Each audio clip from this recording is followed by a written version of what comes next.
Working on a 2008 GMC Sierra with a 5.3 liter engine with 115,000 miles.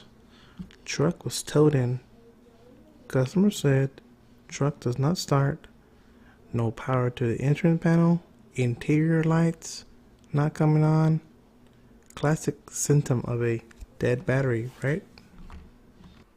Next, I checked the battery state of charge and found it to be undercharged at 12.17 volts, but should be enough to crank the engine over, or at least turn the headlights or interior lights on. To eliminate a bad battery, I went ahead and hooked up a jump box anyways, but still no change.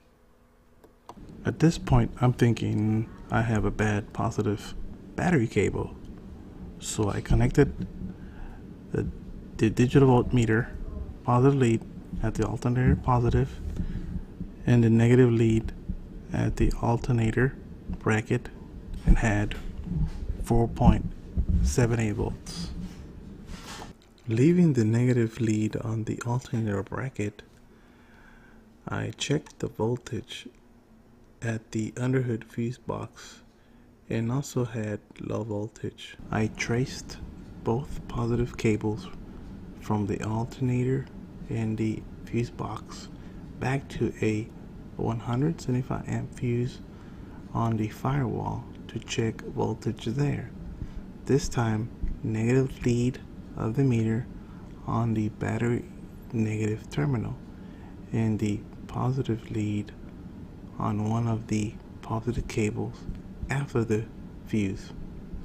At this point, I was confused because I had low voltage at one end at the alternator and battery voltage at the other end.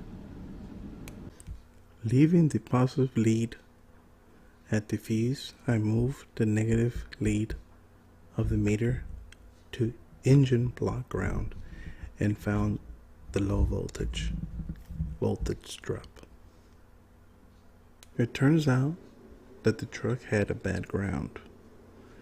With this new find, I was determined to find where the voltage drop was. I performed a ground-to-ground voltage drop test.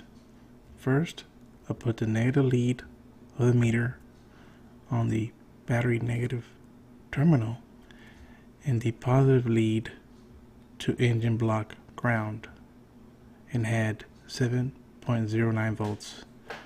Not good. Should be less than 100 millivolts. Second, I moved the positive lead of my meter to the top post of the battery negative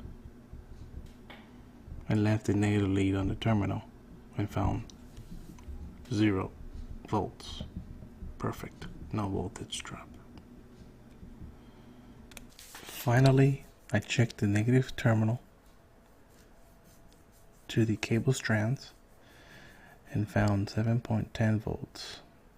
This confirms the negative battery cable was bad. After replacing the negative battery cable, the power to the instrument panel and interior lights was restored, and the truck was able to start and run.